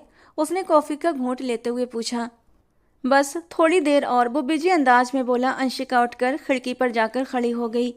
वो गहरी सोच में डूबी हुई थी। मैं अक्सर खबरों में सुनती हूँ कि हमारे देश के इतने नौजवान जख्मी होते हैं और इतने शहीद हो जाते हैं। मेरा दिल बहुत डरता है कबीर, अगर आपको कुछ हो गया तो। उसके हाथ में कॉफ़ी का मग था। पलटकर कबीर को देखा। तो कोई बात नहीं, हिंदुस्तान की आबादी से एक बंदे की कमी और शहीदों में एक और नाम जुड़ जाएगा। वो हंसकर कहता हुआ गर्दन वापस मोड़ गया। कैसे इंसान हैं आप? मैं यहाँ फिक्र में मरी जा रही हूँ और आप हैं कि आपको मजाक सूझ रहा है। मेरे जज्बातों की जरा भी कदर नहीं है आपको। वो नाराजगी से कहती हुई उसके पास आई। कबीर ने उसे अपने पास बैठने का इशारा किया। वो सामने सोफे पर टिक गई। आपको मेरी आंखों में ख्वाब नहीं दिखते? कबीर के सामने उसने कहा तो वो चौंक गया। मेरी आंखों में कितने ख्वाब हैं, कितने अरमान, सब आपको लेकर हैं। मैं आपके साथ जीना चाहती हूँ, आपके कंधे पर सिर रखकर सोना चाहती हूँ, आपको महसूस करना चाहती हूँ, मगर आपको अपने काम से ही फुर्सत नहीं। वो बस शिकवा कर गई। कबीर ने गहरी सांस ली। तुम सीधा मुझे शादी का पैगाम दे देती तो क्या चला जाता तुम्हारा? इतना घुमा फिराकर बोलने की आखिर क्या जरूरत? वो मुस्कुराकर उसे छेड़ गया। अंशिका का चेहरा लाल पड़ गया। बहुत अच्छी लगती मैं अपनी शादी की बात तुमसे करते हुए। वो बुरा मान गई। दोनों मग उठाकर किचन के स्लैब पर रख दिए। अच्छी तो आप आई लव यू कबीर कहते हुए भी लगी थीं। ये कहकर वो बाहर जाने लगा। और आपको तो टैक्स लगता है बोलने में, वो भी पीछे से तंज कर गई। अरे कहाँ तो था जिस दिन मैडम को बचा कर लाया था उस दिन। उसने मुस्कुराहट दबाई। इतने लंबे भाषण में इकरार कहीं दब गया था तुम्हारा। वो चिढ़कर बोली। आप इतने रूखे मिजाज इंसान हैं, जरा भी रोमांटिक नहीं। अगर ये रूखा इंसान थोड़ा सा भी रोमांटिक हो गया ना तो आपकी सांसें आपके सीने में ही अटक जाएंगी। वो इस बार जज्बातों से भरे मदहोश शब्दों में बोला। तो अंशिका को पसीने छूट गए। आज से 3 दिन बाद शादी के लिए तैयार रहना। उसके बाद हालात चाहे जो भी हों, दिमागी तौर पर खुद को मजबूत करना। आज रात 3 बजे मुझे निकलना है। 3 दिन बाद सुबह या दिन में बात होगी हमारी, मैं कॉल कर दूंगा। अंशिका ने समझकर सिर हाँ में हिला दिया। अभी तो कहीं नहीं जा रहे ना? चलिए शॉपिंग पर चलते हैं, वो मज़े से बोली। हल्का हाथ रखिएगा मैडम, तनख्वाहदार नौकर हूँ। मोटरसाइकिल पर बैठते हुए उसने चिढ़ाते हुए कहा। पहली शॉपिंग है मेरी आपके खर्चे पर, मैं तो दिल खोलकर खर्च करूँगी। वो दांत दिखाकर हंसने लगी। वो उसे शहर के बेहतरीन मॉल की तरफ ले गया। शादी के लिए जोड़ा दिलवाया और उसके लिए ज़रूरी चीज़ें भी खरीदी। फिर किसी करीबी होटल में रात का डिनर किया और उसे घर ड्रॉप कर दिया। उसने अनु से कुछ भी कहे बगैर विक्रम से बात की थी और वही कहा जो कबीर ने उसे समझाया था। ये मंगनी तो बहुत छोटी चीज़ है डार्लिंग, तुम अगर शादी की शर्त भी रखती तो मैं तुम्हारे लिए वो भी कर लेता। बड़ी मासूम हो तुम। लड़कियां तो गाड़ी बंगला पैसा धन दौलत पता नहीं क्या क्या मांगती हैं। तुमने मांगा भी तो क्या मांगा? वो जैसे उसका मजाक उड़ा रहा था, लेकिन उसे परवाह नहीं थी। मैं संजीव साहब से अनु की मंगनी के बारे में बात कर लूँगा और वो यकीनन खुश होंगे।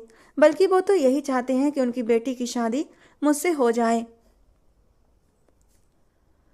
जितनी जल्दी मुमकिन हो मंगनी भी रख लेंगे। मंगनी तक का टाइम है तुम्हारे पास। उससे अगली रात तुम सीधी शराफत से बगैर कुछ कहे मेरे फार्म हाउस पहुंच जाना, वरना अनु की तस्वीरें सिर्फ एक क्लिक की दूरी पर हैं। वो धमकी भरे शब्दों में बोला। अंशिका घर आ गई थी। आज तीसरा दिन था और वो सब कुछ भुलाकर बस कबीर की कॉल का इंतजार कर रही थी। शाम को 6 बजे उसका मैसेज मिला। वो नीचे आई तो संजीव जी अभी कहीं से आए हुए थे और अपने कमरे की तरफ जा रहे थे। उसे देखकर रुक गए। कहाँ जा रही हो? उनके पूछने पर वो हैरान हुई। पहले तो कभी उन्होंने उससे नहीं पूछा था कि वो कहाँ से आ रही है और कहाँ जा रही है। फ्रेंड से मिलने जा रही हूँ डैडी, उसने जवाब दिया। ठीक है, ड्राइवर को साथ लेकर जाना, उन्होंने हुक्म दिया और अपने कमरे में आ गए। कोट उतारकर उन्होंने स्टैंड पर लटका दिया। पिछले कई दिनों से वो अंशिका पर ध्यान नहीं दे रहे थे। वो सियासत में इतना घुले हुए थे कि उन्हें यह भी खबर न हुई कि वो जहाँ भी जाती है ड्राइवर के बिना जाती है। ये बात उन्हें पिछले दिनों माली ने बताई थी। तब से अंशिका को लेकर वो शक में पड़ गए थे। उन्होंने अपने एक आदमी को उस पर नज़र रखने को कहा था। कल ही उन्हें पता चला कि अंशिका की किसी मिडिल क्लास लड़के से दोस्ती है और वो आजकल उसी से मिलती जुलती है।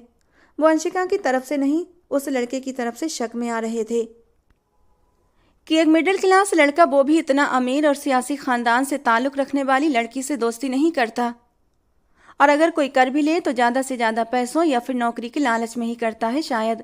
उन्होंने दिल को तसल्ली दी और नहाने के इरादे से बाथरूम में घुस गए।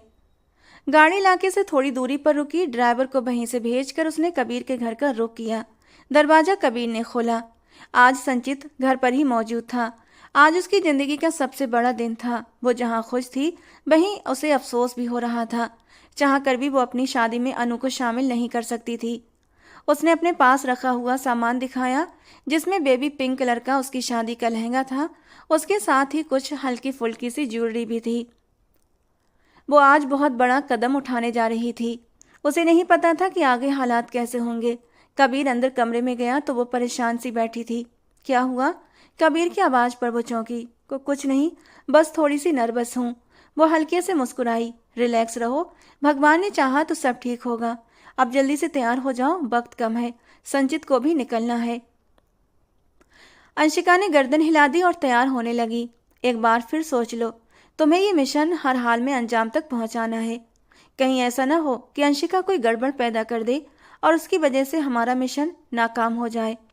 ये बात जानते हो ना, औरत मर्द की कमजोरी होती है, और वो औरत अगर तुम्हारी पत्नी हो तो और भी ज़्यादा। अगर संजीव मेहरा को भनक भी पड़ गई तो अंशिका जिस बंदे से मिलती है ना, और वो आर्मी ऑफिसर है, तुम अंदाजा कर सकते हो क्या हो सकता है। संजीव मेहरा फरार होने के लिए अंशिका के जरिए तुम्हें ब्लैकमेल करेगा, और आगे क्या होगा ये बात मुझे बताने की ज़रूरत नहीं। कर्नल गौरव कुछ देर पहले ही उसके घर पहुंचे थे उसकी शादी में शामिल होने के लिए। उन्हें अंशिका और उसके बारे में कबीर ने इमरजेंसी में सब कुछ बता दिया था, जिस पर वो काफ़ी नाराज़ हुए थे और अब काफ़ी चिंतित भी नजर आ रहे थे। थोड़ी बहुत परेशानी तो उन्हें भी थी, मगर वो शांत थे। डोंट वरी सर, मैं आपको मायूस नहीं करूँगा थोड़ी, और ना ही अंशिका को अपनी कमजोरी बनने दूंगा। मेरी पहली मोहब्बत मेरा देश है। हम जरूर कामयाब होंगे। ये मेरा एक देशभक्त होने के नाते आपसे वादा है, उसने मजबूत शब्दों में कहा। तो वो मुस्कुरा दिए। मुझे तुम पर गर्व है जवान। उन्होंने उसका कंधा थपथपाया। कर्नल गौरव के साथ उनके कुछ और भी साथी आए थे। ये शादी गुप्त रूप से की जा रही थी, इसीलिए शादी का इंतजाम उसी के फ्लैट में किया गया था। अंशिका तैयार हो चुकी थी। शादी का ड्रेस और मेकअप उसकी खूबसूरती को और भी निखार रहा था। वो कमरे में बेड पर सिर झुकाए आने वाले वक्त के बारे में सोच रही थी। जब संचित ने उसे बाहर आने को कहा तो वो अपना लहंगा संभालती हुई बाहर आ गई। थोड़ी ही देर में वो कबीर की पत्नी बन चुकी थी। हर तरफ से बधाइयों का शोर उठ रहा था। कुछ देर के बाद कर्नल गौरव अपने साथियों के साथ निकल गए। संचित भी अपना बैग तैयार कर चुका था। उसे जल्द से जल्द यहाँ से निकलना था और संजीव मेहरा के माल की खपत को बॉर्डर पर पहुँचने से पहले रोकना था। कबीर से मिलकर वो भी चला गया। जब कबीर कमरे में आया तो अंशिका दीवार पर लगे शीशे में खुद को देखते हुए दुपट्टा ठीक कर रही थी। शीशे में कबीर की झलक दिखी तो वो मुस्कुराकर पलटी। अच्छी लग रही हो, कबीर ने मुस्कुराते हुए कहा। तुमसे कम, अंशिका ने उसकी तरफ तारीफी नज़रों से देखते हुए कहा, क्योंकि आज वो सच में खतरनाक हद तक खूबसूरत लग रहा था। शादी के लिए बधाई नहीं करोगे? अंशिका ने नाराजगी से देखा। पहले मुंह मीठा करवाओ। कबीर उसके करीब चला आया। अंशिका के दिल में धक धक होने लगी। उसने पास आकर उसकी कमर के आसपास अपने बाजू जमा लिए और उसके माथे पर अपने होंठ रख दिए। अंशिका सिहर कर रह गई। दिल जोर जोर से धड़कने लगा। उसे सीने से लगाकर कबीर ने अपने भीतर सुकून उतरता महसूस किया। अंशिका एकदम उससे दूर हो गई और 2 कदम की दूरी पर खड़ी होकर अपनी धड़कनें संभालने लगी। अब जब करीब नहीं आओगी तो मुबारकबाद कैसे दूंगा। मुस्कुराहट दबाकर उसने हाथ आगे बढ़ाकर उसे पास बुलाया तो उसने सिर ना में हिला दिया, मगर कबीर खुद चलकर उसके पास आया और उसका नरम सफ़ेद हाथ थामकर अपने होठों से लगा लिया। शादी मुबारक हो। अंशिका ने उसे देखा। उसके चेहरे पर हल्की मुस्कान थी। आपको भी, उसने नरम शब्दों में जवाब दिया। कबीर ने शरारत से उसका हाथ थामा और बाहर ले आया। अब मुझे घर जाना चाहिए, अंशिका ने होठों का कोना दबाकर कहा। अरे इतनी भी जल्दी क्या है, अभी तो ये अनरोमांटिक बंदा रोमांस करने का सोच रहा है, उसने हंसते हुए कहा। तब अंशिका ने उसे यहाँ आने से पहले अपने डैडी से हुई मुलाकात के बारे में बताया। कबीर के चेहरे पर खामोशी छा गई। ये सब तो तुमने अभी बताया है, मुझे कॉल करके घर से निकलने से पहले ही बताना चाहिए था। तुम्हारे कहने के अनुसार तुम्हारे पापा को तुम पर शक हो चुका है और अब वो तुम पर नज़र रखवा रहे हैं कि तुम बिना ड्राइवर के कहाँ आती जाती हो। उन लोगों की नज़र बहुत तेज होती है अंशिका, ये अपने आसपास सब पर नज़र रखते हैं और बहुत सावधान रहते हैं। तुम्हें मुझे पहले बताना चाहिए था। वो होंठ भींच गया। अंशिका की जरा सी लापरवाही संजीव मेहरा को शक में डाल गई थी। उसने अंशिका को दोनों कंधों से थाम लिया। अब मेरी बात ध्यान से सुनो अंशिका, तुम्हें बहुत सावधान रहना होगा। संजीव मेहरा को हमारे रिश्ते की जरा भी भनक नहीं लगनी चाहिए। अब तुम मुझसे मिलने नहीं आओगी। अंशिका तड़प कर उससे दूर हटी थी। दुपट्टा कंधों पर ठीक करते हुए बोली, मैं आपके बगैर कैसे रहूंगी, आप मुझे मना नहीं कर सकते। उसकी आवाज़ रोते हुए टूट गई। कबीर ने उसे फिर से सीने से लगा लिया। वो अंशिका से मोहब्बत करता था, मगर शादी के बाद उसे एक अलग ही कशिश महसूस होने लगी थी। वो खुद भी दूर रहना नहीं चाहता था। बस एक बार संजीव मेहरा का किस्सा ख़त्म हो जाता तो वो अंशिका के साथ वक्त गुजारने का इरादा रखता था। पूरी बात सुनो, तुम मुझसे मिलने नहीं आओगी, बल्कि मैं खुद तुमसे मिलने आऊँगा। कुछ भी हो जाए तो मुझे फॉलो नहीं करोगी और ना ही खुद मुझसे कांटेक्ट करोगी। हमें संजीव मेहरा के शक को मजबूत नहीं करना है। कुछ दिनों तक मैं तुमसे नहीं मिल सकूंगा। संजीव मेहरा को मैं हर हाल में पकड़ कर रहूंगा, मगर हमारा रोज रोज मिलना खतरे में डाल सकता है और मैं ऐसा बिल्कुल नहीं चाहता। तुम समझ रही हो ना, उसने उसे समझाते हुए कहा और उसके गालों पर आए आंसू अपने होठों से पोंछ लिए। अब ड्राइवर को कॉल करके बुलाओ और उसके साथ घर जाओ, हम जल्दी ही मिलेंगे। उसने प्यार से अंशिका का गाल थपथपाया। अंशिका ने सिर हिलाया और ड्राइवर को कॉल किया। आते वक्त जो कपड़े उसने पहने थे वही पहन लिए थे। अगले आधे घंटे में ड्राइवर आ चुका था। माल से भरे ट्रक रवाना हो चुके थे। संजीव मेहरा सुकून की नींद सो रहा था कि तभी उसे ट्रकों के पकड़े जाने की खबर मिली। वो एकदम से गजबनाक होकर अपने आदमियों पर चिल्लाने लगा, चीखने लगा और उन्हें गालियां देने लगा। उसका बुरा हाल था। अभी वो झटके से संभला भी नहीं था कि फौज के हाथ दूसरा ट्रक लग गया था, जिनमें बच्चों के खिलौने पैक होकर जा रहे थे। उन खिलौनों के भीतर भारी मात्रा में माल बरामद हुआ था। ट्रक के ड्राइवर को पकड़ लिया गया था। वो गम और गुस्से की तस्वीर बना हुआ था। कौन है जो मेरे पीछे कुत्ते की तरह लगा हुआ है। दूसरी तरफ विक्रम भी परेशान था। संजीव मेहरा के फंसने का मतलब था कि अब उसकी जान भी खतरे में थी। उसने संजीव मेहरा को कॉल करके मिलने को कहा। उसका दिमाग तेजी से आगे का प्लान बना रहा था। पहले वो अनु से मंगनी सिर्फ अंशिका के कहने पर उसे पाने के लिए करना चाहता था, मगर अब अनु से शादी की ख्वाहिश उसकी अपनी वजह से थी। एक तीर से 2 निशाने। वो अनु और अंशिका के जरिए संजीव मेहरा को ब्लैकमेल कर सकता था और जब भी वो फंसे तो उसका नाम न लें। विक्रम ने संजीव मेहरा से अपनी और अनु की शादी की बात की और जल्दी ही मंगनी की रस्म करने को कहा। संजीव मेहरा इस रिश्ते को लेकर खुश थे। उन्हें अंदाजा नहीं था कि विक्रम इतनी जल्दी शादी के लिए मान जाएगा। अनु को जब ये पता चला तो वो काफ़ी देर तक बेयकीन रही। फिर सारी सोचें झटक कर एकदम से शांत हो गई। कबीर आजकल कहाँ था, अंशिका को कुछ भी पता नहीं था। संजीव मेहरा अब उसकी तरफ से भी ठंडे पड़ चुके थे। उन्होंने मीडिया में विक्रम और अनु की मंगनी की मंगनी का ऐलान कर दिया था। सोशल मीडिया पर हर जगह अनु और विक्रम को बधाइयां दी जा रही थीं। उधर अंशिका का दिल अजीब सी बेचैनी में घिरा हुआ था। कबीर से मिले कई दिन गुजर चुके थे। अनु उसकी उदासी महसूस कर रही थी, मगर समझ नहीं पा रही थी।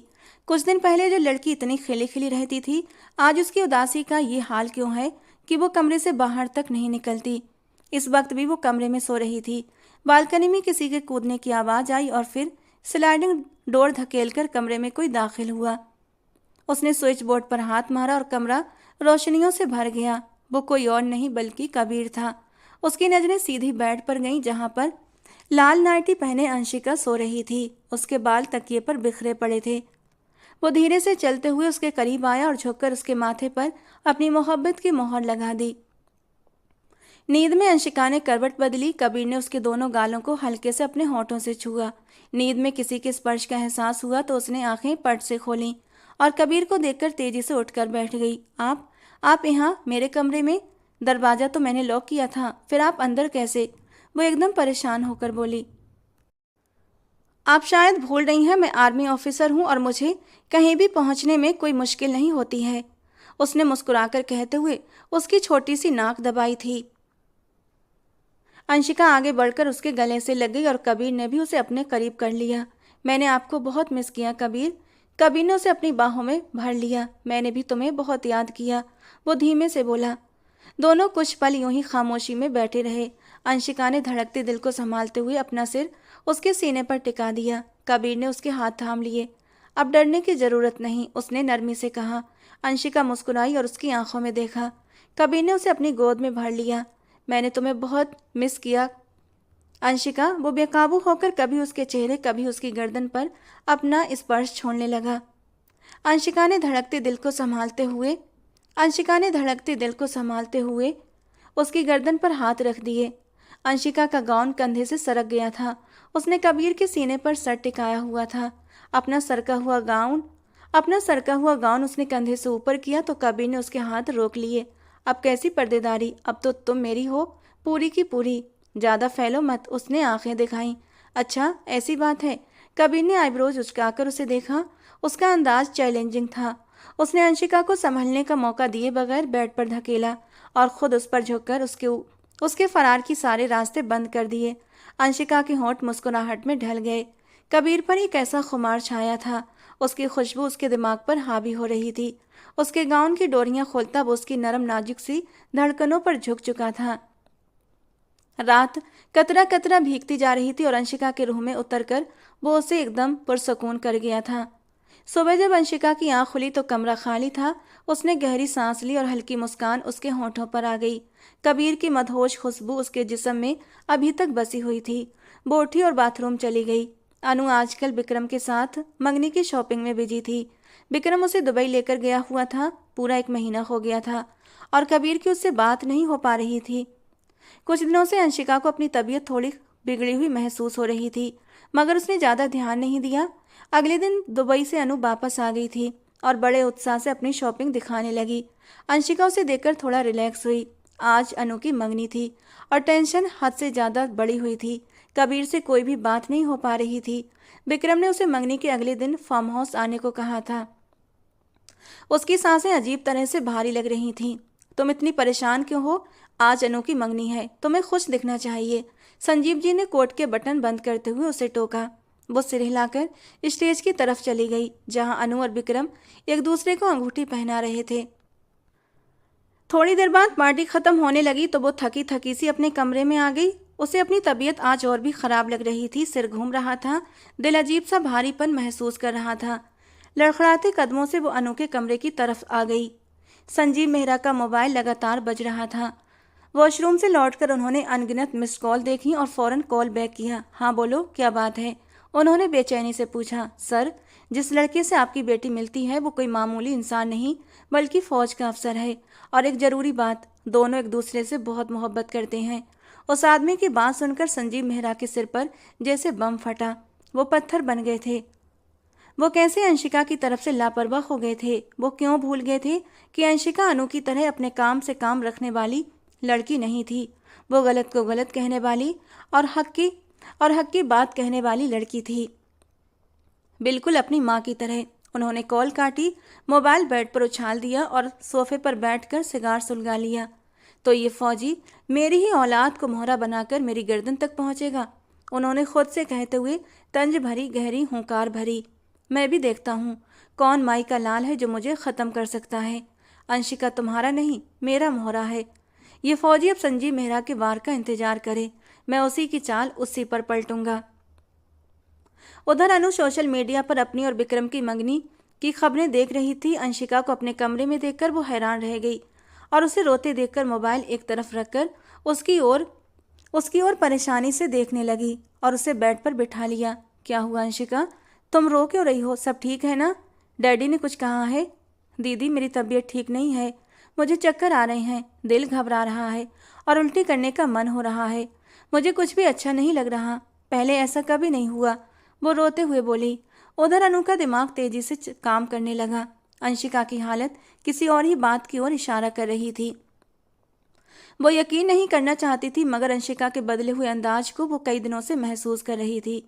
उसने जल्दी से साइड टेबल की दराज से एक टेस्ट किट निकाली और उसकी तरफ बढ़ा दी। अंशिका ने हैरानी से किट को देखा और उसे लेकर खामोशी से वॉशरूम चली गई।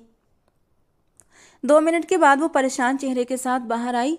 पॉजिटिव है, उसने हल्की आवाज में सिर झुकाकर कहा।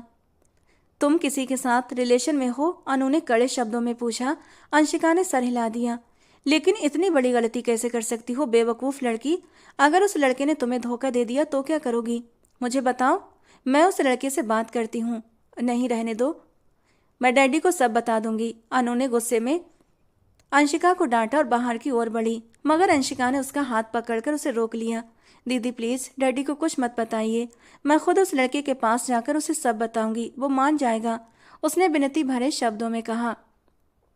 और अगर वो नहीं माना? अनु ने फिक्र भरी आवाज़ में पूछा।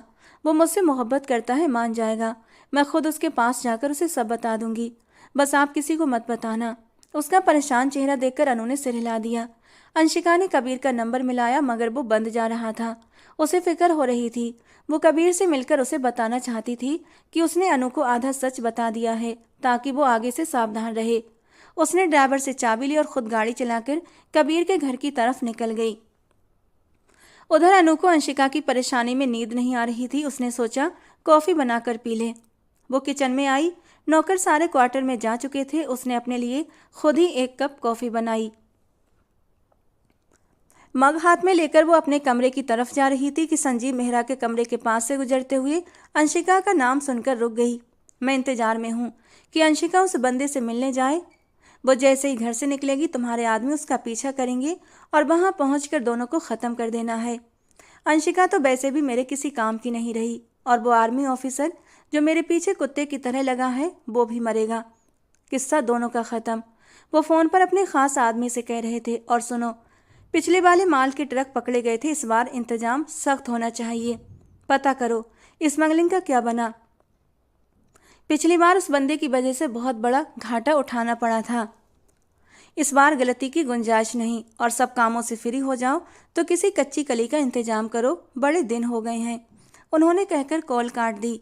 अनु के हाथों में कॉफ़ी का कप लरच गया। उसके पूरे बदन में सिहरन दौड़ गई। उसका बाप अपनी ही बेटी को मरवाने की तैयारी कर चुका था।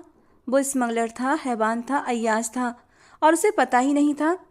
अंशिका किसी आर्मी ऑफिसर से मोहब्बत करती है और उससे मिलने जाती है। कड़ी से कड़ी जुड़ती चली गई। उसे सब समझ आ गया। वो कमरे में भागी और तेजी से अंशिका का नंबर डायल कर दिया। उधर कबीर अपनी मंजिल के बहुत करीब पहुंच चुका था और इस दौरान वो अंशिका से मिलने की गलती बिल्कुल भी नहीं कर सकता था। अनु की मंगनी की खबरें उसे सोशल मीडिया से मिल चुकी थीं। उसने संजीव मेहरा और विक्रम राणा के आसपास अपना घेरा और कड़ा कर दिया था। 1-2 दिन में संजीव मेहरा विक्रम के साथ अपने अड्डे पर जाने वाला था, जहां पर संचित और वो उन दोनों को रंगे हाथों पकड़ने वाले थे। उसने अपनी लोडेड गन चेक की, जरूरी हथियार और सामान देखा और संचित को सुबह निकलने का संदेश दे दिया। उसका इरादा कर्नल गौरव से बात करने का था। इसी इरादे से उसने उन्हें कॉल लगाया ही था कि तभी दरवाजे पर दस्तक हुई। वो गन एक हाथ में लेकर दरवाजे की ओर बढ़ा और दरवाज़ा खोल दिया। सामने अंशिका खड़ी थी। कबीर एकदम से चौंक गया, फिर तेजी से उसे अंदर खींचकर दरवाजा बंद कर लिया और उसे दरवाजे से लगा दिया। उसके हाथ में रिवॉल्वर थी। अंशिका की तबीयत पहले ही खराब थी। वो मुश्किल से ड्राइव करके यहाँ तक पहुंची थी। अब कबीर के हाथ में गन देकर उसकी सारी हिम्मत जवाब दे गई। इससे पहले कि कबीर कुछ कहता वो लड़खड़ाकर गिर पड़ी। कबीर ने उसे थाम लिया, गन एक तरफ रखी, उसे बाजू में उठाकर कमरे में ले आया और सावधानी से बेड पर लिटा दिया। उसके चेहरे की सारी रंगत उड़ चुकी थी। कबीर ने उसके चेहरे पर पानी के छींटे मारे तो वो होश में आई और उठकर बैठ गई। तुम यहाँ क्यों आई? मना किया था ना यहाँ आने से। एक बार की समझाई हुई बात तुम्हारी समझ में क्यों नहीं आती है? वो उसे डांटते हुए बोला। अंशिका अपना चेहरा हाथों में छुपाकर रो पड़ी। ये अच्छा है, पहले गलती करो फिर रोने लग जाओ, वो धीमे शब्दों में बड़बड़ाया।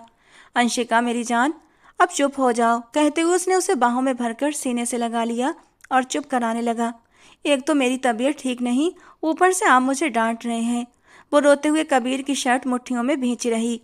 कबीर ने उसका कांपता हुआ हाथ हटाकर होंठों से लगा लिया। तुम समझती क्यों नहीं हो अंशिका, यहाँ आकर तुमने दुश्मन के लिए आसानी और मेरे लिए मुश्किल पैदा कर दी है। उसने उसके भीगे गालों को मोहब्बत से छुआ। वो उससे अलग हुई और कांपती हुई आवाज में बोली, मैं प्रेग्नेंट हूँ। कबीर का चेहरा खिल उठा। Are you serious? उसने उसके दोनों कंधे थामकर अविश्वास से पूछा तो उसने सिर हाँ में हिला दिया। कबीर झुककर उसके होंठों पर झुक गया और शिद्दत से उस पर अपना जुनून उड़ेलने लगा। होंठों से सुकून पाते वो उसे अपने सीने में भर चुका था। कुछ देर के बाद अंशिका से अलग हुआ, लेकिन अनु दीदी को सब पता चल गया है, उसने घबरा कर कहा। कबीर ने दोनों हाथ चेहरे पर फेरे। उसे वैसे भी आज यहाँ से निकलना था। अंशिका को वापस भेजना मतलब अब खतरे में डालना था। उसका दिमाग तेजी से प्लान बनाने लगा। अंशिका को आज रात हर हाल में कर्नल गौरव के हवाले करना था ताकि वो कल अपनी जंग खुलकर लड़ सके। कि तभी अंशिका का मोबाइल बजा। अनु की कॉल थी। कबीर ने स्पीकर पर डालने का इशारा किया। हेलो अंशिका, तुम कहाँ हो? डैडी ने तुम्हें मरवाने के लिए आदमी भेज दिए हैं। मैं अभी उनके कमरे के पास से होकर आ रही हूँ। वो किसी से फ़ोन पर कह रहे थे कि तुम्हें और उस लड़के को जान से मार दें। अंशिका, डैडी करप्ट इंसान हैं, अच्छे नहीं हैं, वो तुम्हें मरवा देंगे, अपना ख्याल रखना। कहते हुए कॉल कट गई। अंशिका का चेहरा सफ़ेद पड़ गया। कबीर ने उसके गाल थपथपाए। लिसन टू मी अंशिका, हम कर्नल गौरव के पास जा रहे हैं, तुम वहीं रहकर मेरा इंतजार करना, अभी और इसी वक्त निकलना है। उसने उसका हाथ थामकर खड़ा किया और तेजी से कमरे से बाहर लिविंग एरिया में आ गए। उसने रिवॉल्वर चेक की, जरूरी हथियार पैंट में लगाए और उसका हाथ पकड़कर दरवाजे की ओर बढ़ा ही था कि सीढ़ियों पर एक साथ कई कदमों की आवाज़ आई और अगले ही पल दरवाज़ा पीटा जाने लगा। अंशिका बुरी तरह से डर गई। ये लोग मुझे मार देंगे और आपको भी, वो कांपती आवाज़ में बोली। कबीर ने उसे तसल्ली दी और कमरे में भेजते हुए कहा, जब तक मैं ना कहूँ दरवाज़ा मत खोलना, बाहर मत निकलना, चाहे कुछ भी हो जाए। अंशिका ने सहमी नज़रों से उसे देखा। वो उसे कमरे में भेजकर दरवाज़ा खोलते हुए बाहर आ गया। 5 आदमी थे। आते ही इधर उधर नजरें दौड़ाने लगे। जिस लड़की को पकड़ने आए थे वो नज़र नहीं आई। उनकी नज़र बंद कमरे के दरवाजे पर पड़ी तो उन्होंने एक दूसरे को इशारा किया। फिर पांचों कबीर की ओर बढ़े। अंदर अंशिका कांप रही थी। कबीर ने पांचों को बुरी तरह जख्मी कर दिया था, मगर वो भी प्रशिक्षित खिलाड़ी लोग थे, अभी भी डटकर कबीर का मुकाबला कर रहे थे। उसने दूसरे आदमी को कमरे की ओर बढ़ते देखा तो सामने से हमला करने वाले को कलाबाजी खाकर सीने पर लात मारी, फिर दूसरे बंदे के चेहरे पर कोहनी मारी, साथ ही गन निकालकर उस आदमी को ठंडा कर दिया जो कमरे की ओर बढ़ रहा था। गोली की आवाज़ पर वो बुरी तरह से कांप उठी थी, मगर कबीर की बात उसे याद थी कि कमरे से बाहर नहीं निकलना है। कबीर ने बाकियों को भी धूल चटा दी। अब वो पांचों को रस्सियों से जकड़ चुका था। अगर चाहते हो कि ऐसा हाल ना हो तो अपने मालिक को फ़ोन लगाओ और उसे अभी इसी वक्त कहो कि जो काम करने आए थे वो हो गया है। उसने मरे हुए आदमी की तरफ इशारा किया और हाथ में पकड़ी गन को घुमाकर उनके पैरों के पास फायर किया। वे डर के मारे कांप रहे थे। मैं करता हूँ फ़ोन, मगर हमें जान से मत मारना, उन पांचों का सरदार गिड़गिड़ाकर बोला। कबीर ने उसकी जेब से मोबाइल निकालकर उसका बताया हुआ नंबर लगाया और फ़ोन स्पीकर पर डाल दिया। होशियारी की तो याद रखना, मेरी नज़र तुम पर है, कबीर ने वार्निंग दी। हाँ मालिक, काम हो गया। हाँ, बस दोनों का काम तमाम हो गया। स्पीकर से आवाज़ आई।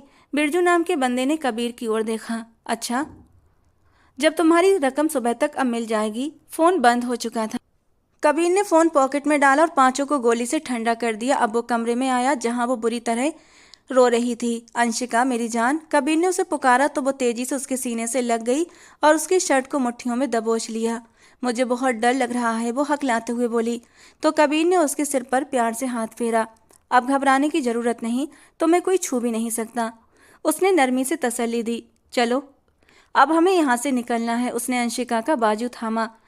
कमरे से बाहर का मंजर देखकर वो डर के मारे सिहर गई। बहादुर बनो मिसेज, तुम आर्मी ऑफिसर की पत्नी हो।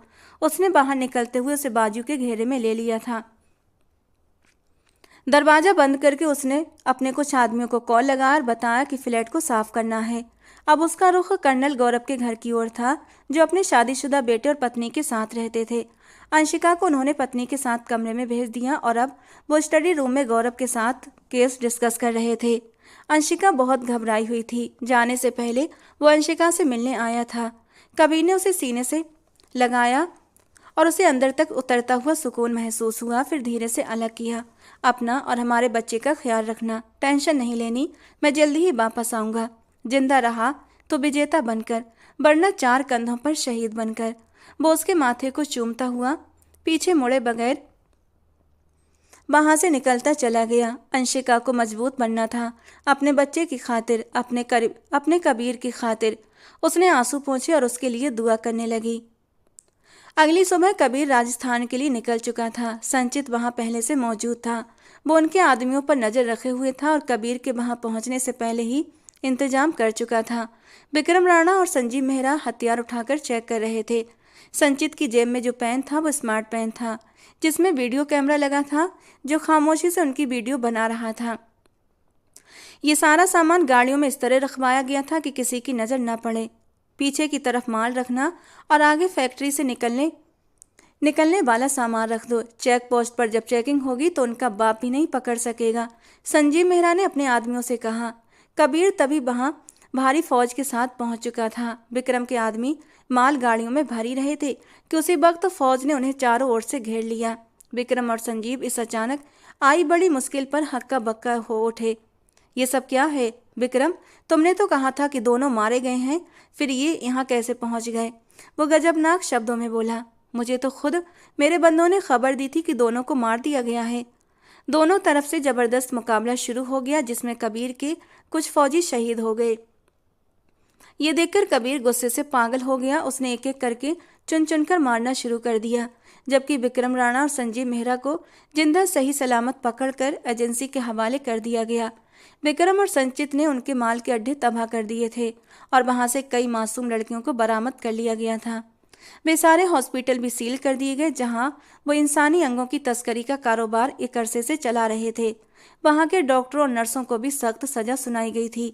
मीडिया और हर अखबार में अब विक्रम राणा और संजीव मेहरा की खबरें छाई हुई थीं। अनु को जब विक्रम राणा की गिरफ्तारी का पता चला तो वो दुख के आलम में टूट गई थी। इस कदर टेंशन लेने से उसका मिसकैरेज हो गया। अपने इतने बड़े नुकसान पर वो फूट फूट कर रोई थी। इस बार उसे रोने के लिए कंधा देने वाली अंशिका भी नहीं थी। पूरा घर उसे खाने को दौड़ता था।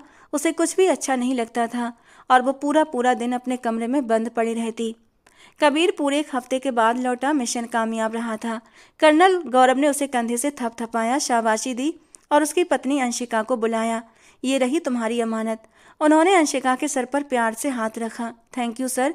कबीर ने उन्हें शुक्रगुजार नजरों से देखा। इसकी जरूरत नहीं, बस अब अंशिका को लेकर लंबी छुट्टी पर जाओ। ये हमारी बेटी है, इसका खूब ख्याल रखना, इसे घुमाओ फिराओ और तब लौट कर आना। कबीर मुस्कुराकर उनसे गले मिला, फिर अंशिका को उनकी फैमिली से मिलवाकर बाहर आ गया जहां उसकी गाड़ी खड़ी थी। उसने कार का दरवाज़ा खोला और उसे बैठने का इशारा किया। वो उसे सीधा अपने घर लेकर आया था। ये इतना प्यारा सा घर आपका है? वो घर के पोर्च में खड़ी हैरत से पूछ रही थी। जी बिल्कुल, ये मेरा ख़ानदानी घर है। वो मुस्कुराकर उसे बाजू के घेरे में लेकर बड़े से दरवाजे से अंदर लॉन्च में आ गया। तबीयत कैसी है? कबीर ने उसके बालों को नरमी से छुआ। अच्छी नहीं है। डॉक्टर ने कहा है कि पति के प्यार की ज़रूरत है। अपने पति को कहें कि आपको वक्त दें, आपकी देखभाल करें, आपसे ढेर सारा प्यार करें, आपके लाड उठाएं। उसने कबीर के सीने से लगकर लाड से कहा। कबीर ने उसके आसपास अपनी मोहब्बत से बाहों का घेरा तंग किया। तो बंदा हाजिर है ना मोहब्बत करने के लिए। उसने आगे झुकते हुए उसके नरम से लबों को अपने लबों की कैद में ले लिया और उसके लबों की नरमी चुरा ली। प्यार करने के लिए उसने अंशिका के गुलाबी गालों को महसूस किया। आपके लाड उठाने के लिए वो उसे बाजू में उठाए ऊपर कमरे में ले आया। फिर उसे झुककर बेड पर लिटाया और खुद भी बेड पर बैठता कमरे की लाइट ऑफ कर गया। अपनी शर्ट के बटन खोलता वो बड़े ही नरम हाथों से अंशिका को भी हर चीज से आजाद कर गया था। आज कितने दिनों के बाद वो इस सुकून को फिर से महसूस कर रहा था जो शादी के बाद सिर्फ एक बार महसूस किया था। वो छुअन, वो नरम सा स्पर्श, वो नरम वजूद कि उसे ऐसी लत लगी थी कि अब उसका मन कहीं और जाने का करता ही नहीं था। वो धीरे धीरे उसके नरम वजूद को महसूस करता किसी और ही दुनिया में पहुंच गया था। अंशिका की सिसकी निकली तो वो तड़प उठा था। Are you okay? और हमारा बच्चा? अंशिका हंस पड़ी। बुद्धू इन सिसकियों का मतलब भी नहीं समझते। जबकि कबीर भी हंसते हुए उसके नाजुक से बेली बटन पर होंठ रखता हुआ उसकी नाजुकी में धीरे धीरे उतरने लगा था। बहुत सारे दिन अब इसी तरह अंशिका की बाहों में गुजरने वाले थे, एक सुकून के साथ। अब उसे कोई टेंशन नहीं थी क्योंकि वो अपने मकसद में अब कामयाब हो चुका था। तो दोस्तों, आज की हमारी कहानी आपको कैसी लगी कमेंट बॉक्स में जरूर जरूर बताना। पसंद आई हो तो प्लीज़ लाइक करना। ऐसी और रोमांटिक कहानियों के लिए हमारे चैनल को सब्सक्राइब करें। मिलते हैं दोस्तों अगली किसी नई और रोमांटिक सी कहानी के साथ।